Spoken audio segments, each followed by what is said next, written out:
Hello everyone, welcome back to my channel. Me and Ava are matching today, aren't we? It's just because I love you so much. Yeah, good girl. Why don't you have a nap while I do this Q&A? Because lock-in, guys, I think is going to be a long one. Ignore my spiky hair. I've just done it, but oh well. Never mind. I thought we'd do a Q&A today, guys. It's been a long time since I've done a Q&A. So many of you have so many questions, especially because I've gone through this massive life change, this big upheaval. So I just thought, let's have a catch up, let's have a break from the vlogs. We love the vlogs are fun, but let's just have a sit down and chat. I do have a Pepsi Max here, ready and waiting. The best. Guys, Pepsi Max, one day, they're gonna sponsor me and you guys are gonna rejoice with me just as much because I'm gonna say that they need to send a crate of Pepsi Max to every single person who views my video. Anyway, we can dream, can't we? So I got so many questions from you guys. Sorry, this is a voil, so if I feel shy, I can just... So I asked you guys on the community tab on my channel, if you had any questions for me, because usually I ask my Instagram audience and then do a YouTube Q&A. But I was like, let's just ask my YouTube audience because you guys are the real ones. You're here for the long videos. Some of you have been here many years. Sorry if this annoys you, it is just this. So first question, whilst on the topic of hair, is noticed the new haircut style over the last weeks. More hair, less close tight on the lower half. After so long, what is prompting a return to your more retro style? Well, I've wanted to grow my hair longer for a long time, but I've been stuck in fade jail. A fade is what we call, at least here in the UK, the sort of where you fade from the skin up to hair. And fade jail is where you are just caught in the jail of having to get your hair constantly faded because when it gets this long, it starts to get messy. It sort of touches your ears and it looks messy. So you're caught in fade jail. That's the reason I didn't do it. I think just after the breakup, I was like, well, why not? I've always wanted to grow my hair. And I always was like, no, I won't. No, I won't. I'm like, let's just say yes. I'm saying yes to more things, saying yes to being social, saying yes to work things. Let's say yes to myself. And myself wanted longer hair. So I'm giving it a go and I'm really liking it. It is like this, guys.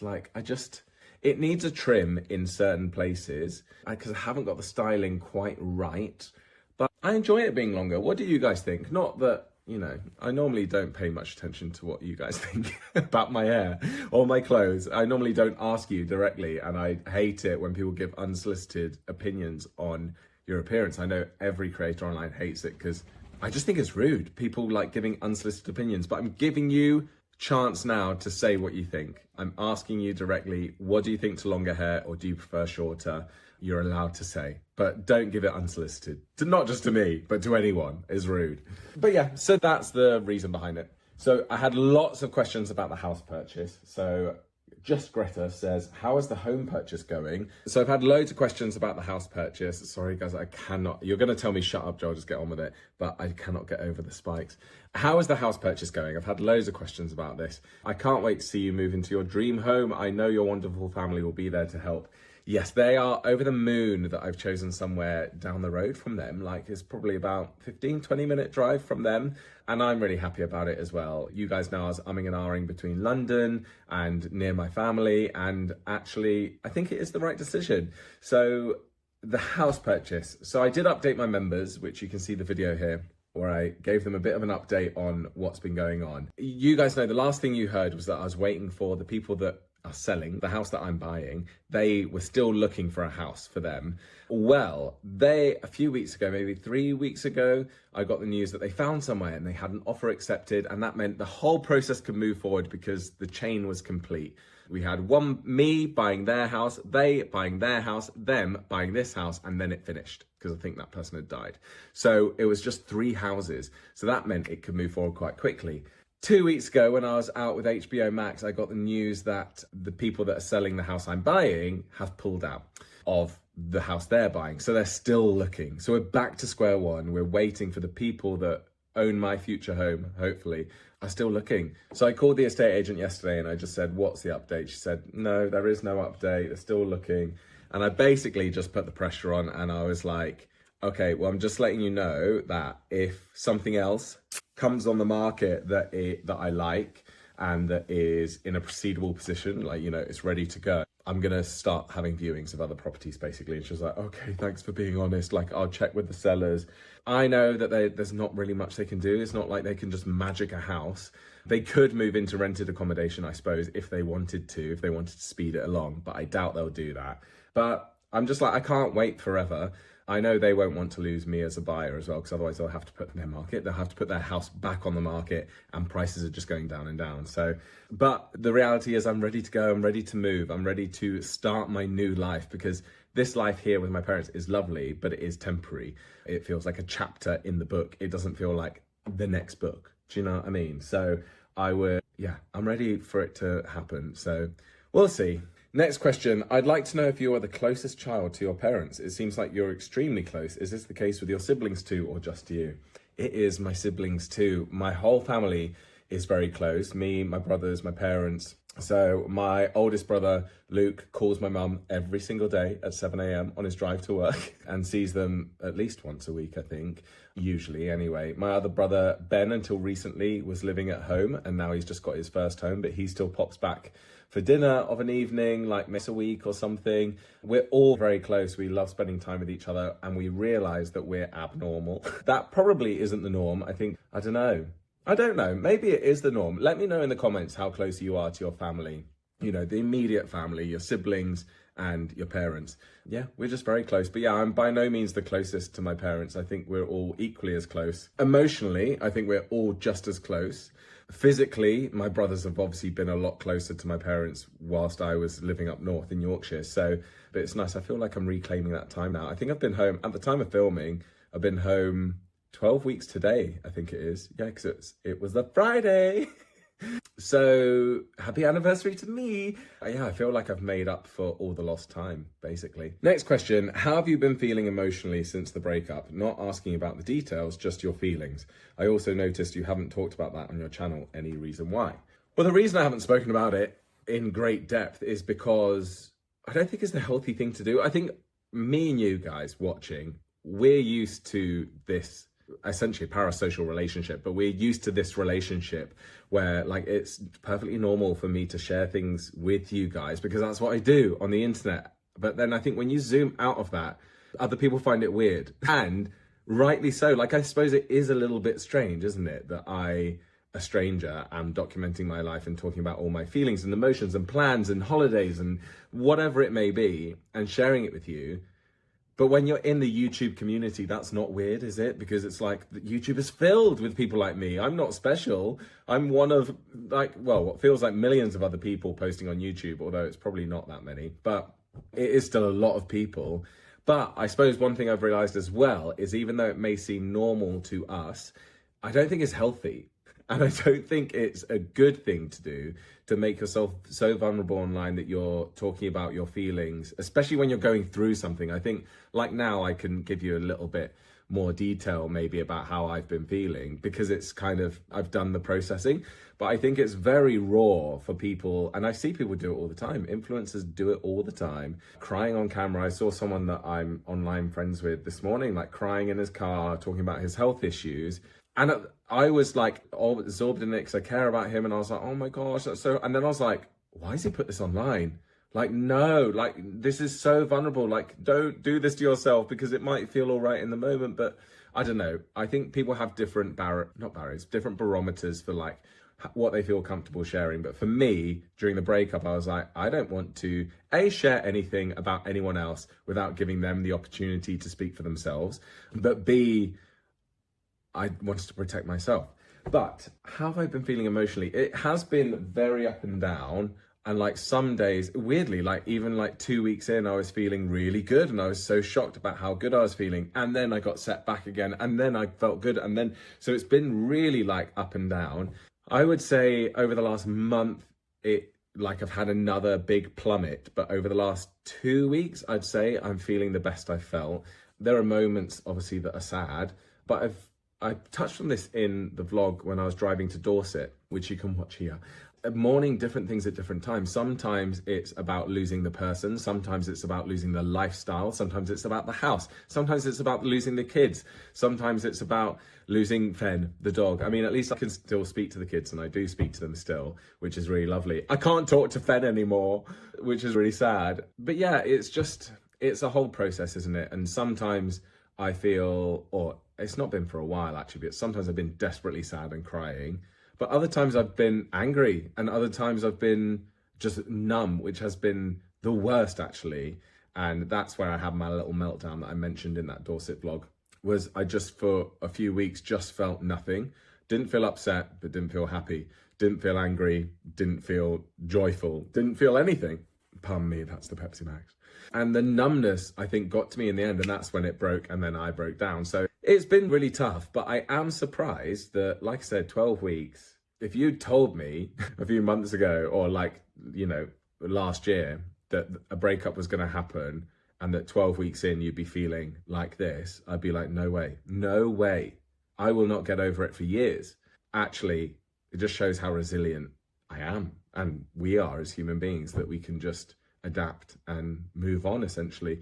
But that makes it sound like it's really plain sailing and like, yeah, I've moved on. I haven't, and it is going to be a long process, but yeah, I am feeling better. This person says, do you have a favorite comfort show?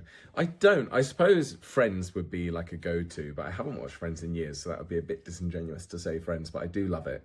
One thing I found interesting though is when my granddad died, I found myself watching all the programs that I would watch growing up. Like I watched Camp Rock, I watched the Hannah Montana movie, I watched the Lizzie McGuire movie, I watched Freaky Friday. Like I just went through a real nostalgia thing. And then I saw something on Instagram earlier, like not earlier, but as in a few weeks ago, that said that is one way that really helps soothe your nervous system is nostalgia. And when you're going through a tough time, that's why you might revert back to reading a series of books that you read when you were a kid, or you might revert back to watching those TV shows because it soothes you. It literally releases chemicals that soothe you. And I was like, that's what that was. And I had it with the breakup as well, with music. I've started listening more, especially with the reunion of Hannah Montana, the anniversary of that show.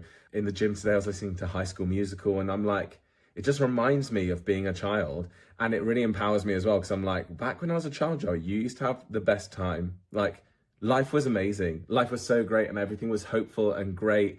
And I'm like, yeah, life is good. It just soothes me. That brought to mind my behavior recently, ever since August, with my granddad dying, like sort of going back and watching nostalgic things. I'm taking ages with these questions, aren't I? I need to speed up. How do you compare North to the South? I'm curious as a Northerner. You know what? It's hard for me to answer that, because I think in terms of people, I suppose, like in many ways, I much prefer being down south, obviously, because my family are here, my friends are here, my work is here. This is what I'm used to.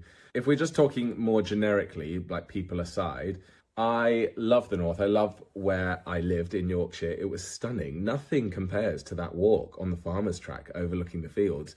Yorkshire countryside is next level. Hampshire countryside is also beautiful, but it's just different. There's something about the Yorkshire countryside that is very, I think, one of a kind. Like, it's just, you've got to visit Yorkshire if you come to the UK. I love it. People as well, they're not that different. I think everyone can go, oh, up north, people are more polite. Down south, they're a bit more standoffish. And I've even said that myself. But actually, I'm like, no, I don't think so. Loads of my neighbours, when I lived up north, you know, I only spoke to a couple of neighbours. I'd never even said a word to any of the others. Around here, you can't get rid of them. Sorry if any of them are watching. I say to my mum when we go on dog walks, I'm like, I don't want to walk with you because you stop every 5 minutes to talk to everyone. I don't want to talk to these people. I don't know these people. I know a couple of neighbours around here. They're fine. Everyone else, I don't want to stop and talk to them. So that would have me believe that stereotype isn't true, that Northerners are polite and friendly and that Southerners aren't, because people around here, chatty Cathys. Next question is, what are your long-term career plans? Oh, I feel like, I'm not saying the person asking this has done this, but I feel like people get obsessed with this, with what my job is, and always have. My parents found it with like when social media first became my full-time job in 2018. And since then, my parents will have their friends go, but what will he do if it all dries up? What will he do? What's his future career plans? And they're like, well, then he'll do something else. Like my parents have been so good with that. I remember when their rebuttal to people saying that is like, well, you could lose your job at any stage. Like you who work in an office could be made redundant tomorrow, and then like it's a risk for everyone, me included, online. So I feel like I don't have a firm answer for what my long-term career plans are. I am going with the flow. There are things that I'd like to do, but I'm also, like you guys know, that I started in acting and I would like to get back round into acting, but it's not like a desperate need anymore. Like I would like to do it. That is like a want. If I don't ever do it, will I care? No. Do I like my life now? Yes. If the rest of my life was me making content online, whether it's YouTube, Instagram, TikTok, and earning a living from it, would I be happy? Yeah, of course I would, because like I've got a really lovely life. I'm very lucky that I have the life that I do. So I don't really have any future career plans. I just take each day as it comes. I have had other question on here. Where is it? Are you still writing? And some other people said, what about the sitcom you're writing? Blah, blah, blah. Have I been writing since January? No, I haven't felt creative at all, in the slightest. There was a big creative project I was working on since August last year, and I hate it now and I've scrapped it. I had a meeting with a big publisher who wanted me to write a book. So I started writing a book, a fiction book, and I just have fallen out of love with the idea of it. And I'm like, I do not want to do that idea anymore. I do have a couple of other ideas, but then since January, I've not felt creative in the slightest, so nothing's happened, and I haven't had the discipline to sit down and write. I know I need to, and I know I want to, but I've just not felt creative in the slightest. In terms of the sitcom, it's on the back burner. There's a director involved who is pitching it out for me. It's a long shot that would ever get commissioned. I mean, the TV industry is all over the place at the minute, and they're just commissioning the same things over and over again, and mainly reality TV. I have been asked if I have any reality TV ideas by a big streamer because they're looking for creator-led reality TV, and I'm like, no, I don't know. I've got no ideas at the minute. And also, if I do, I want to do like scripted stuff. So I don't know. Basically, the answer is technically, yes, I am still writing and things might still happen with that. But am I writing right now? No, I'm not. And I know I need to, and I should. Any tips for getting out of a rut like this would be greatly appreciated. Thank you. If you had the money, space, and caring capability, how many dogs would you have? Oh my gosh. I think 3. Let's be honest. If I didn't have to worry about any of those things you mentioned, I think 3 would be a really lovely amount of dogs. Maybe it's because I've had 2 in the past that I think, oh yeah, let's add in a 3rd. I think it would be chaos, but I think if like I said, money and space and caring wasn't an issue, I think just the more the better. Maybe it'd be more than 3, maybe 4 or 5. You know, if I knew I could get someone, I had the money to pay a dog sitter, pay a cleaner, I'd have the more the merrier. This person says, tell us about your new London routine with Ava. How is she doing as an only dog now? And did she go through an adjustment period? And do you plan to adopt a sister or brother for her? That was a lot of questions, but I will answer all of them. So new London routine with Ava. So my parents look after her when I'm in London, and they seemingly are very happy to do that. And that was part of them, I think, bribing me to live closer to them. They were like, well, you could live in London, but if you live near us, then that means when you get a job and you have to go up to London, you could just drop her off here at any time. Whereas if you're in London, you might have to like drive all the way to drop her here and then go back, or, you know, and so they used it as a bargaining chip, basically. So I'm very lucky that I have parents that can help me with her. She is fast asleep next to me just here. Yeah, I honestly don't know, because when I got her just before COVID, and so it was me looking after her by myself, even though I lived with Lucy. And then COVID happened and Lucy worked from home like all the time, and then worked at home most of the time, went into the office once a week. So we sort of split ownership with her. And then when I moved up north, I would have a partner who could look after her when I went to London, or we'd have friends who could look after her. So it's odd being the sole dad to this dog now, but I'm really grateful that I've got mum and dad who can look after her. My brother and his boyfriend can look after her if my mum and dad can't. Keegan's sister as well has said that she would love to still have Ava if I go away. So yeah, there are lots of options, which is really lovely. And I am hoping that maybe if Amber does look after Ava at some stage, that she can also look after Fen, and then they can be reunited. That'd be so cute. How's Ava doing as an only dog? Well, because Oscar's here, who's laying just off camera over there, I think she's been all right. She's been lucky enough to, have another dog, which is great. But Oscar is quite old and probably quite boring for her. But my brother's dog and his partner, Crumpet, she grew up with, they're about the same age. He is a cockapoo. They love each other. Well, I think Ava loves him more than he loves her. But when he comes over or she goes to them, they go mental together. And I think she loves being around a younger dog. But yeah, she has been in an adjustment period. There was definitely a time, I don't know if I was imagining it, but I just felt that there was a moment maybe 2 to 4 weeks into the breakup where she just looked quite depressed. And in my mind, she was missing Fen, but I don't know. Who knows? Maybe I just layered that human emotion onto her, because actually she is absolutely fine now and she's so sweet. I don't know what I'd do without her. And do you plan to adopt a brother or sister? No. I have toyed with it. I think in the uncertainty when I was like, oh my gosh, is she going to be okay? I was like, well, maybe I'll have to get a second dog for her. But she's absolutely fine. But then Oscar is still here. And maybe when Oscar goes one day, maybe I will get one for her. But I just think asking someone to look after one dog is something. Asking them to look after 2 is quite a lot. So yeah, I think for now, it's just the one. Right, what will be your first purchase for your home that you are thinking about? Do you think you'll have a theme? I really liked your touches in your last place with those ornate pieces you would buy for your office. Thank you. Yeah, I'm really developing my style as someone interested in interiors.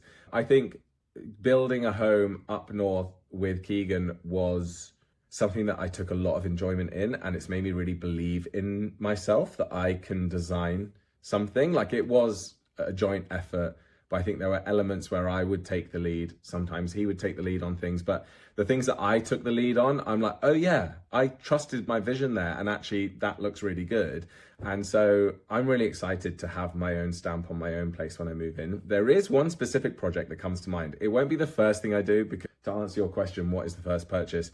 I need everything. I need a bed, I need a mattress, I need wardrobes, I need cutlery, I need an air fryer, a kettle, a toaster, I need a sofa, I don't have anything, which is what upset me like months ago. Now it gets me excited because I'm like, I don't have anything and I'm starting from scratch, how fun. But it does mean it's going to be very expensive when I move in. So that's why I'm trying to save all the money I can at the minute. But the project that I'm so excited about doing is this one that you're seeing on screen is a red marble. It's red and white marble checkerboard in a diamond formation. I love it. I adore it. So my house currently has a doormat set into the floor, and the plan would be to rip that up and lay those tiles and have the doormat on the outside. I know the tiles will get dirty, but I will also be getting my robot Hoover again, reunited with the robot Hoover, which will have a mop. So she will go throughout the house, or he, who knows, I'll know when he's born, go through the house, hoovering and then mopping. So it's not going to be an issue cleanliness wise. I just think it looks really chic, and I'm excited to potentially do that. But I know by the time I get the keys to this house, I might have changed my mind. I might have gone no. So right now I'm looking forward to something like that. I want to also replace all the radiators in the house with Victorian cast iron radiators. That's going to be an expensive job. But again, will I care when I move in, or will I prioritize other things? Don't know. So 2 that sort of link in here. Question, any expense for the summer? And someone else has said, is there anything you're really looking forward to doing this year, and will you be going to Florida? So, spoiler alert, as you're watching this, I will be in Florida. Yeah, I think this will be going out on the 19th. I might have the date wrong, but yeah, around that time, I will be in Florida. So I am going for 2 weeks to Florida. My parents flew out yesterday as I'm filming this, and as did my oldest brother, Luke. Ben, my middle brother, is flying out on Tuesday, and I'm flying out the following Sunday. So yeah, we've got basically our last family holiday in that house because, sad times, my parents are selling the house in Florida. So right now I'm just excited for the holiday, as are everyone in my family. My parents and my brother are currently in the sky flying over there right now. But I know it'll be sad when I leave. That's the last time I'll see that house ever again. So yeah, I've got that coming up. One thing I'm looking forward to this year, travel plans are, I have a very exciting trip booked for July. So I won't go into it. I'm going to keep it as a bit of a surprise, but I actually don't know how excited you guys will be. I'm very excited by it, and I've booked it, and yeah, that's all I'm going to say. So I do get a lot of these questions, and I've not answered any questions to do with this, but I thought I'd just do a very short answer here. This person says, hi, do you ever see Leah anymore and how often? Love from NYC. Yeah, I've had questions about that like all the time, but I never want to speak about it for the same reason that I said earlier in the video, read the breakup, is that I don't think it's right for me to talk on things without the other person having their chance to say something. So I'll just answer that question. Do you ever see Leah anymore? No, I don't. There's no big drama. It's just a fizzled friendship. And that is sadly, I think, just the reality of adult life and adult friendships. But yeah, there's your answer. If you had to give a 10-minute TED Talk right now with zero preparation, what would the topic be? Oh my gosh, that's a really good question and a really hard one to answer. With zero preparation, I don't think I could, because I'm not an intellectual, I'm not an academic. I am quite smart, and I think I'm actually cleverer than people on the internet think I am, because I think I play up to just the dumb guy who wants to have fun. And that is true, actually. I do like to just have fun. I think life's too short to be serious. But I am shocked at, I don't know if this fully answers your question, because I don't think I could do a full TED Talk. Well, that doesn't answer your question then, does it, actually? Just expose myself there. But I am really surprised at how resilient I am. Just like I said, again, earlier in the video, sorry, I keep referring back to things, about shocked at how I've bounced back from like essentially the worst thing happening. I am like, oh, I actually think I could give some really good advice on how to rebuild yourself and rebuild your life after the worst thing happening. And I think I am very resilient. I think there's been lots of things in my life that have not been great. And then especially recently, to lose my granddad in August, then go through the biggest breakup of my life in January, and to lose everything. Like I've said, again, back in the video, I literally own nothing. Maybe a chest of drawers and a bookshelf that I bought when I moved in here, but I'll probably leave them here and start from scratch. I don't know. But I think, yeah, after losing all that, I think I could give some good advice. I really enjoyed the short films that you made last year. Have you thought about making more? There's more questions to this, but for the sake of time, I'll just answer that first one. Thank you very much. I really enjoyed, making them. If any of you don't know what this is referring to, it's my short comedy sketches that I posted on Instagram and TikTok, and here on YouTube. You can go and watch them if you would like. It was called Just Joel, and it was just a fun little project that I wanted to do, and they were really well received. I think they've had nearly 1 million views between all the platforms, which is insane. I would love to do more, and there are plans, very loose plans, to do more. I'm basically the one putting the brakes on it because it costs a lot of money, guys. It's, to be fully transparent, the cost of getting them written and directed and produced, like physically produced, edited, then paying for the other actors' expenses, hotels, some want a fee for acting in it, which is completely fair enough. My own hotel, petrol expenses, locations, have to pay the locations. I think it cost about £5,000, so about £1,000 per scene on average, which is a lot of money. And I'm like, right now, is that like a worthwhile investment? I think yes, and I am going to do it at some point this year. But the plan was to do it quite regularly, and now I'm like, oh no, I don't think I can afford to do that, especially because I've got this house and I've taken some money from my business to help pay for the house. So yeah, I'm just aware of and cash flow. In my job, payment terms are like the biggest annoyance of my life. My management tries to hustle in contracts for 30-day payment terms. A 30-day payment term means that after they invoice, after I've done the job, 30 days later, they will get paid as the management, and then they pay me right away. So I might be waiting 30 days, which is good for what I do. In the past, I've waited 3, 4, 5 months for money. I'm actually waiting for a payment for a voiceover job from 2 years ago. So it's insane. Flow in my job, you can't prepare because you don't know. 1 month I might earn up here, next month I might earn down here, and then it's a few months delayed. So I'm like, okay, so this month I've earned less, but that won't affect me until 2 months later. And so it's really hard to plan. So yeah, for the moment, no, but I am going to do some at some stage. I know things have been challenging, but what have been your biggest wins and what are you most looking forward to? I don't know if there's definitely been any big wins. I definitely feel like I'm still trying to recover from this, physically, emotionally, everything. I'm definitely on a journey. I think a biggest win lately has been being really busy and suddenly being invited to and working with some of the biggest brands in the world and going to all these events. I mean, you guys have seen them in the vlogs.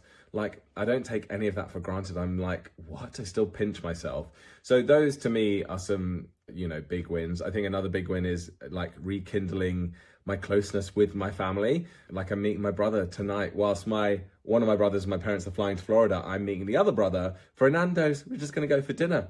When have I ever been able to do that? Just like message my brother and go, do you want to go for dinner tonight? Because I lived so far away. So that to me is a big win.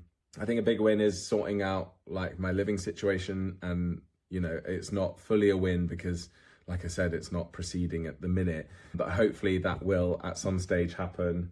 What am I most looking forward to? Getting the keys to my house. I hope it's that house. If it's not that house, getting the keys to whatever my house will be, wherever it will be.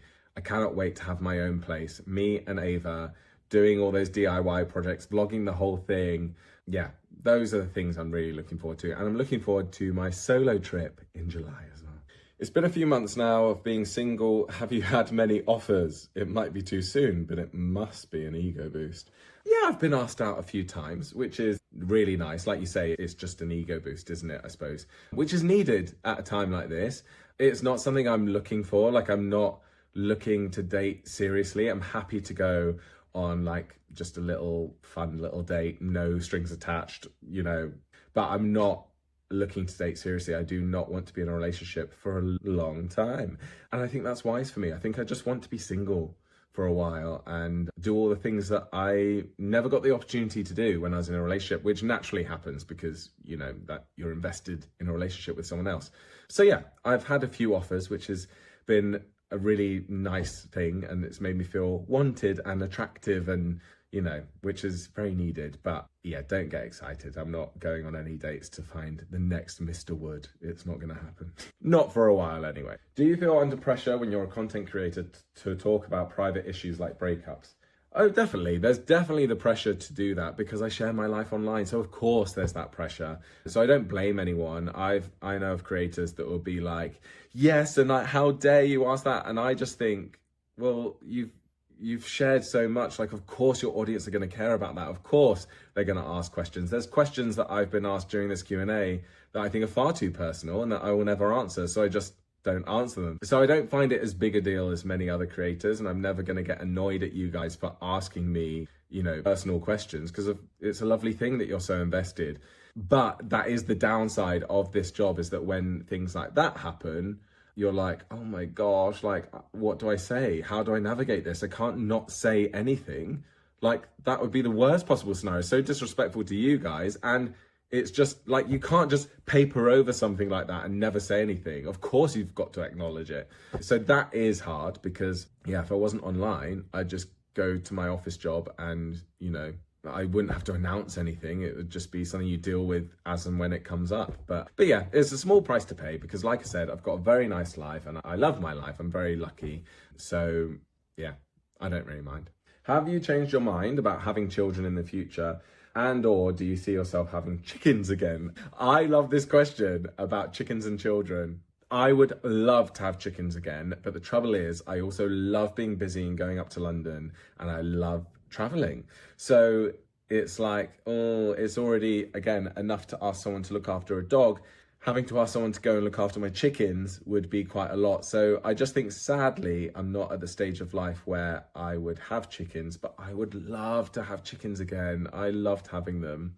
And I wasn't a vlogger back when I had chickens. And I often say to my mum and dad, I wish I was vlogging back then because I'd love to watch. I had chickens, I hatched chicks, and I hatched ducks.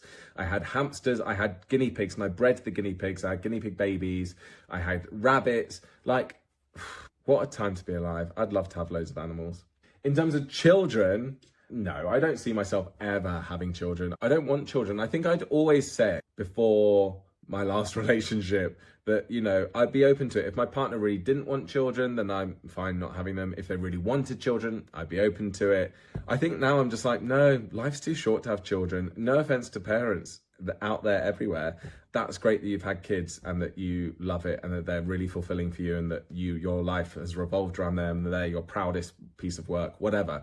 For me, they're not for me. I value having money, having time, being selfish, and I don't think that's a bad thing. I think we should only be encouraging people to have kids who want kids 100%. If you have any doubt about having kids or you do it out of pressure, that is not fair on the child. It would not be fair of me on my future child to have a child if I'm like half in, half out. And I just am half in, half out with regards to that. So I'm like, that said, being with a partner who had kids, that was like the best of both worlds. I loved being part of a family unit and I loved his kids. So that's been really tough on the breakup side of things. But that was, like best of both worlds, because I got to have all the perks of having kids, because they are hilarious children. They are so fun to hang out with. But I didn't have to do any parenting, and I could just give them back to Keegan and his ex-wife and go, they do the parenting, I just get the fun bits. I was more like a fun uncle, I suppose. So yeah, I definitely don't want my own kids. And the final question, sorry, this is a very long video, is what's one thing you have discovered about yourself since being a newly single guy in the world? I think I've learned to fill my own cup first, put your own oxygen mask on first, and don't give everything to one person. Like, I feel like that's not supposed to be a dig at anyone, because everything I did was off my own back and what I wanted to do. I willingly gave my everything, and I've done that with every partner. Like every single partner I've had, those other relationships had only been a few months or 6 months. Every time I give everything and that person becomes my everything. And I think I'm learning now, being single and having time to reflect. I'm like, why don't you give yourself everything? Like, I'm not suggesting that you don't give everything. Like, I'm not suggesting that you don't. I know there's a balance, isn't there? Because you can't be in a relationship and be really selfish. Like, there is a balance. But I think especially now I'm single, it's like, give yourself everything. Don't be looking for somebody else to give your all to. What if you gave your all to you? Like, how would your life look then? So I think I've learned that. I don't know, there's probably loads of things that I've learned. That's quite a deep question, and I don't know if I'm feeling that deep. But yeah, I've definitely learned to like reinvest all this time, effort, energy into myself, and to think, oh wow, how amazing could I be as a person and in life and successful if I put as much energy into me as I have poured into other people. So that's quite exciting, and I quite like that about myself. And on that happy note, thank you. If you've sat through this nearly 45-minute video, well done to you. Grab yourself a Pepsi Max. Cheers. Thank you so much for watching. I hope you enjoyed. And if you have any other questions, keep your eyes peeled. Leave them in the comments below, or keep your eyes peeled for when I next ask for questions for a Q&A. I might do one next month maybe. But yeah, thank you for showing an interest and watching. I hope you're all having a great week. And don't forget, if you'd like to become a channel member, become a VIP member, and you get bonus members only videos that have no ads on them, and you get access to the entire back catalogue, and you can cancel at any time. So have a look if you would like, and I'll see you next time with another video. Bye.